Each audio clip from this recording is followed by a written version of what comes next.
Hello friends and welcome to my YouTube channel commerce का ज्ञान। Today we are going to talk about class 11 micro economics. ये मेरा सबसे पहला video है फॉर क्लास 11 माइक्रो इकोनॉमिक्स। ठीक है, आई नो क्लास 11 के बच्चों के लिए इकोनॉमिक्स एक नया टॉपिक कह सकते हैं, राइट। एक पूरा नया सब्जेक्ट है। क्लास 9th और 10th में भी आप लोगों ने इकोनॉमिक्स पढ़ा है, but that was very much basic. ठीक है, अब ये जो क्लास 11 और 12 का आपका जो इकोनॉमिक्स है which is basically divided into micro and for class 12 it is macro economics. ठीक, जिसमें हम लोग इकोनॉमिक्स के कोर कंसेप्ट पढ़ने वाले हैं जो आपको रियल लाइफ सिचुएशन में भी एप्लीकेबल है और आप उसको अप्लाई भी कर सकते हैं। Clear? So let's get started. और क्या करना है, वीडियो का कंटेंट अच्छा लगे तो ज़रूर इसे लाइक करें, शेयर करें और प्लीज़ कमेंट बॉक्स में जाकर कमेंट ज़रूर करना। Okay, so let's get started. Class 11 micro economics सबसे पहला आपका चैप्टर है इंट्रोडक्शन। इंट्रोडक्शन में बहुत ही बेसिक चीज़ें हैं, जैसे कि क्यों इकोनॉमिक्स हम लोग पढ़ते हैं, लेकिन इकोनॉमिक्स को पढ़ने से पहले मुझे ये पता होना चाहिए कि what is meant by word economy. ठीक है, what is meant by word economy, right. क्योंकि जो भी इकोनॉमिक्स है वो हमेशा किसी ना किसी इकोनॉमी से रिलेटेड होता है। For example let's talk about Indian economy. ठीक है, सो इंडियन इकोनॉमी में बहुत सारी चीज़ें चलती रहती है, राइट। फॉर एग्जाम्पल अगर अभी कोरोना की बात करें, राइट, तो ये सुनने को मिलेगा या तो आपको न्यूज़पेपर में पढ़ने को मिलेगा कि डिमांड बहुत कम हो रहा है, जीडीपी बहुत ही नेगेटिव में जा रहा है। ठीक है, सप्लाई नहीं है, right. So this demand supply, महंगाई बढ़ रही है which is known as inflation in economics. So demand supply inflation, ये सारे टर्म्स ऐसे हैं कि जो हम डे टू डे बेसिस पे न्यूज़पेपर में या तो कहीं ना कहीं डिस्कशन पे सुने ही होते हैं, but we never knew, right, कि ये सारे टर्म्स हम लोग इकोनॉमिक्स में पढ़ने वाले हैं। Okay, so first thing is what is meant by an economy. ठीक है, अब इकोनॉमी ऐसी चीज़ है, लेट्स से कोई बोलेगा कि भाई सर इकोनॉमी मतलब कि कंट्री है। ठीक है, it is not a country, right, it is a situation you can से और अ प्लेस, राइट। ये एक ऐसी जगह है जहाँ पे लोग रहते हैं, जहाँ पे लोगों को पैसे भी मिलते हैं और लोग वहाँ पे स्पेंड भी करते हैं, right. So it means you have let's say you have your means of livelihood present over that. ठीक है, तो आपको वहाँ पे कुछ काम करना है, आपको पैसे भी मिलने वाले हैं, राइट, और आप वहीं पे खा पी कर मज़े करने वाले हो। So when we talk about Indian economy, right, so कोई भी इकोनॉमी में आप लोगों को कुछ बेसिक चीज़ें हमेशा मिलती है देखने को, राइट। Number 1 is production. ठीक है, अगर इंडियन इकोनॉमी की बात करें, यूएस इकोनॉमी ले लो, कोई भी इकोनॉमी ले लो, प्रोडक्शन इज़ अ थिंग कि जो बहुत ही इम्पॉर्टेंट है और प्रोडक्शन एक्टिविटीज़ हमेशा हमेशा किसी भी इकोनॉमी में चलती रहनी चाहिए। ठीक है, जैसे ही प्रोडक्शन एक्टिविटीज़ बंद हो जाएंगी, आप लोग देखना, आपको न्यूज़पेपर वगैरह में पढ़ने को मिलेगा कि भाई जीडीपी बहुत ही नेगेटिव जा रहा है, राइट, डिमांड सप्लाई है ही नहीं मार्केट में। तो ये सारी एक्टिविटीज़ कनेक्टेड है, राइट। इकोनॉमी में production plays a very important role. Now another term which is related to your production is not related to production but it is interconnected is consumption. ठीक है, consumption मतलब कि किसी भी चीज़ को consume करना, बाय करना। ओके, अगर मुझे लेट्स से एयर कंडीशनर ख़रीदना है, ओके, तो मैं क्या करूँगा, किसी भी स्टोर में जाऊँगा, एयर कंडीशनर खरीदूँगा। So that is my consumption, that is my private consumption. वैसे ही गवर्नमेंट के एंड से भी कंजम्पशन होता है। ठीक है, गवर्नमेंट को डिफेंस सर्विसेज चाहिए, उनको वेपन्स चाहिए, आर्टिलरीज चाहिए। So these are all consumption. ठीक है, and third thing is production, consumption and investment. And investment is also meant by capital formation. कुछ बुक्स में आपको कैपिटल फॉर्मेशन भी पढ़ने को मिलेगा। ठीक है, so these are the vital processes in an economy, production, consumption and investment. Investment मतलब कि जो प्रोड्यूसर्स करते हैं, ठीक है, जो भी बिजनेस हाउसेस है, वो लोग क्या करते हैं, कहीं ना कहीं पे इन्वेस्ट करेंगे, पैसा लगाएंगे, right, and they will earn returns from there. So ये एक्टिविटीज़ ऐसी है कि जो एक इकोनॉमी को अच्छे से वर्क करने में, और you can say it keeps running the economy, right. So अगर अभी कोरोना वायरस का हम लोग एग्जांपल ले, ये पेंडेमिक में, तो प्रोडक्शन एक्टिविटीज़ जो है वो पूरी तरह से हैम्पर हो चुकी है, राइट। कहीं पे प्रोडक्शन एक्टिविटीज़ है ही नहीं। क्यों नहीं है? क्योंकि कहीं पे कंजम्पशन ही नहीं है, राइट? कहीं पे डिमांड ही नहीं है, लोग कंज्यूम ही नहीं कर रहे प्रोडक्ट्स, तो कोई क्यों प्रोड्यूस करेगा? क्लियर? और प्रोडक्शन नहीं है, प्रोड्यूसर्स के पास पैसे नहीं है, तो वो लोग इन्वेस्ट भी क्यों करेंगे? समझ आ रहा है? So now you can understand that ये कितने वाइटल प्रोसेसेस है किसी भी इकोनॉमी को कंटिन्यूसली ट्रैक पे रखने के लिए। Clear? So economy is basically a place where people earn their livelihood and they spend their money also, or you can say they spend their livelihood. Clear? Then these are the vital processes. ठीक है, ये सारे क्या हो गए हमारे vital processes. Please ignore my dirty handwriting. ठीक है, and production, consumption and investment. Clear? चलिए नेक्स्ट जो हम लोग डिस्कस करेंगे, अब हमने वाइटल प्रोसेसेस तो देखे, right? Now next question is why study economics. ठीक है, क्यों इकोनॉमिक्स पढ़ना है हमें? क्या मज़ा आ रहा है? इकोनॉमिक्स क्यों पढ़ना है? सीबीएसई ने बोला इसलिए, या तो सर ने वीडियो रखा ही है तो अब क्या करेंगे बैठे बैठे घर पे? देखना तो पड़ेगा, इसलिए पढ़ना है, राइट? इकोनॉमिक्स पढ़ना क्यों है? ठीक है, सो द मेन इंटेंशन और द मेन प्रॉब्लम कि जिसकी वजह से इकोनॉमिक्स पूरा एक सब्जेक्ट डिराइव हुआ है, right? That is based on scarcity. That is based on scarcity. ये वर्ड बहुत ही इंपॉर्टेंट है, राइट? क्योंकि जो पूरा इकोनॉमिक्स डिराइव हुआ है, राइट? इकोनॉमिक्स बेसिकली क्या होता था, लाइक पुराने ज़माने में अगर बात करें तो अगर आपको कोई भी हाउस होल्ड, अपना जो घर है उसको अगर मैनेज करना है ना, तो वो मैनेजमेंट में इकोनॉमिक्स बहुत इंपॉर्टेंट है। ठीक है, बच्चों की तरफ से बहुत सारी डिमांड आ रही है ना, वाइफ कुछ डिमांड कर रही है, लेकिन आपके पास जो रिसोर्सेज है, आपकी जो इनकम है वो बहुत ही लिमिटेड है, राइट? तो आप सभी के जो विशेष है वो फुलफिल नहीं कर सकते, इसीलिए क्या होता है? स्केर्सिटी।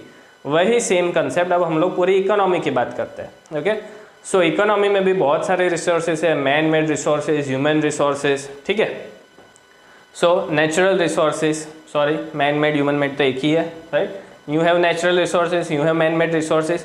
तो ये रिसोर्सेज से क्या होता है कि स्केर्सिटी डेवलप होती है, बिकॉज कि डिमांड बहुत सारी है। ह्यूमन वांट्स आर अनलिमिटेड, ये हमें भी पता है बहुत अच्छे तरीके से, राइट? अगर आज मेरे पास लेट से OnePlus का फ़ोन है तो फिर मुझे आईफोन चाहिए, राइट? आईफोन में भी एवरी ईयर सितंबर की मैं वेट करके बैठता हूँ कि भाई कोई नया मॉडल आए और मुझे वो नया मॉडल परचेज़ करना है। सो इससे हमें क्या पता चलता है कि human needs are always unlimited, but the resources to fulfil those needs are limited, right? जो रिसोर्सेज है, राइट, रिसोर्सेज है टू फुलफिल द नीड्स, ये कैसे है? लिमिटेड। लेकिन जो वांट्स है, right, human wants are unlimited. ठीक है, और इसकी वजह से इन दोनों के टकराने की वजह से, ठीक है, क्या होता है? स्केर्सिटी होती है। क्या होगा? स्केर्सिटी डेवलप होगा, और इस स्केर्सिटी को मैनेज करने के लिए मुझे इकोनॉमिक्स समझना पड़ेगा। ठीक है, कोई भी इकोनॉमी में डिमांड सप्लाई का जो गैप है, राइट, प्रोडक्शन कंजम्पशन का जो गैप है, इन्वेस्टमेंट सेविंग्स का जो गैप है, ये सारे गैप्स हमें समझने पड़ेंगे। क्या हो रहा है, क्यों हो रहा है, इसके लिए पॉलिसी डिराइव करना पड़ेगा। तो ये सारी चीज़ें हम लोग इकोनॉमिक्स में पढ़ते हैं और इसीलिए आपको इकोनॉमिक्स पढ़ाया जाता है। Clear guys? चलिए थोड़ा स्केर्सिटी को ज़्यादा डिटेल में समझते हैं। सो स्केर्सिटी जैसे कि मैंने बोला कि क्या है कि जो रिसोर्सेज है वो लिमिटेड है, जो वांट्स है वो अनलिमिटेड है, राइट? सो बेसिकली अगर इकोनॉमिक्स के टर्म में बात करें तो क्या होता है कि जो डिमांड है, right, demand is greater than supply. Okay, मेरी डिमांड है कि भाई मुझे तो लेट्स से क्या करेंगे, 10 चॉकलेट्स चाहिए, ठीक है, 10 चॉकलेट्स, राइट? लेकिन उसके सामने जो सप्लाई है वो सिर्फ 8 चॉकलेट्स का है, तो क्या होगा? स्केर्सिटी होगी ना, राइट? इसी तरह से इकोनॉमी में भी स्केर्सिटी होती है, राइट? जो पूरे लोगों की जो डिमांड है उसके सामने सप्लाई सफिशिएंट नहीं है। For example let's say we can talk about food grains और एग्रीकल्चर प्रोडक्ट्स, ठीक है, सब्जी वगैरह जो होती है, सब्जी वगैरह का अगर आप लोगों ने ऑब्जर्व किया होगा तो काफ़ी बार प्राइजेस बहुत इन्फ्लेट हो जाते हैं। बेस्ट एग्जांपल इज़ अनियंस, ठीक है। अनियंस ऐसी चीज़ है कि जिसमें हम लोगों ने देखा होगा कि बहुत प्राइजेस इन्फ्लेट होता है। उसका रीज़न क्या है?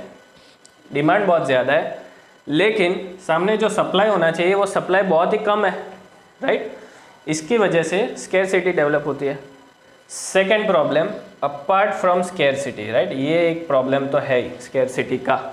दूसरा जो प्रॉब्लम है, right, that is basically allocation, choice, और you can say problem of allocation और ऑल्टरनेटिव यूजेस, और alternate use of resources, alternate use of resources ऐसे होते हैं कि जिसके काफ़ी सारे ऑल्टरनेट यूजेस होते हैं, ठीक है। ऐसा नहीं होगा कि उसका यूज़ एक लिमिटेड या तो एक ही चीज़ के लिए होगा। For example, best example is petrol and diesel. Best example is petrol and diesel. Diesel हम लोग कार में यूज़ करते हैं, व्हीकल्स में यूज़ कर सकते हैं, ट्रक्स, बसेस, राइट, ये सारी चीज़ें डीजल पे ऑपरेट होती है। लेकिन apart from diesel, apart from this transportation, industrial use में भी डीजल काफ़ी यूज़ होगा, राइट। इंडस्ट्रियल सेक्टर में बोल सकते हैं, जैसे कि मशीन्स वगैरह में, जनरेटर्स वगैरह में, ठीक है। So it is basically having alternate uses, ठीक है। डीजल को कहाँ पे यूज़ करना है, कितना प्रोड्यूस करना है, कौन से सेक्टर में यूज़ करना है, it will always have a problem of allocation. It will always have a problem of allocation कि मेरे पास लिमिटेड रिसोर्सेज है, मैं उसको कहाँ पे यूज़ करूँ, ओके। फॉर एग्जाम्पल, अगर मेरी पॉकेट मनी 100 रुपीज़ है, ओके, तो 100 रुपीज़ में मेरे पास दो ऑप्शन है। मैं या तो मूवी देखने जा सकता हूँ, प्लस मीडियम साइज पॉपकॉर्न का टब मैं ले सकता हूँ, राइट। बड़ा सा टब मैं परचेस नहीं कर सकूँगा, fine. Second option is I can go to a restaurant, right, and I can have a dinner with my friends. So these are the two options out of your pocket money. So यहाँ पे क्या involve हो रहा है? Alternate use of resources, because आपके पास जो resources है वो कैसे है? लिमिटेड है, अनलिमिटेड नहीं है, ठीक है। पापा ने नोटों की मशीन तो नहीं दे दी ना कि भाई जहाँ पे जाना हो जाना, राइट, ये मशीन साथ में रखो, राइट। सो ये जो ऑल्टरनेट या तो ये जो लिमिटेड रिसोर्सेज है आपके पास, इसकी वजह से आपको मिलता है प्रॉब्लम ऑफ चॉइस। क्या मिलेगा आपको? Problem of choice. सो यही दो ऑप्शंस आपके पास है जिसमें से आपको एक सिलेक्ट करना पड़ेगा। वैसे ही इकोनॉमी में भी ऐसा होता है, there are alternate use of resources. For example government expenditure, मतलब कि जो गवर्नमेंट खर्चा करती है। So let's say government expenditure जो होता है, राइट, मतलब कि एक्सपेंडिचर और you can say expenses of the government. अगर मान लो गवर्नमेंट को 100 करोड़ रुपीज़ कहीं पे इन्वेस्ट करना है, ठीक है, या तो 100 करोड़ रुपए का उसको खर्चा करना है गवर्नमेंट को। It can either go for highways, right, जहाँ पे वो rural areas and urban areas को कनेक्ट कर सकता है, और it can go for flyovers, but it cannot go for both the things. It cannot go for both the things, right, because it is having limitation of funds और limitation of resources. उसके पास 100 करोड़ रुपए है, उसके पास एक ही option है, या तो भैया हाईवेज को कंस्ट्रक्ट करो या तो फ्लाईओवर बना के दो, ठीक है। So this is known as scarcity, and along with scarcity comes another problem of allocation और ऑल्टरनेट यूज ऑफ रिसोर्सेज। तो ये दोनों ही प्रॉब्लम ऐसा है कि जो हमेशा किसी इकोनॉमी में रहते हैं, और इकोनॉमी को क्या करना पड़ता है? उनसे टैकल करना पड़ता है और कोई रास्ता निकालना पड़ेगा। Clear guys?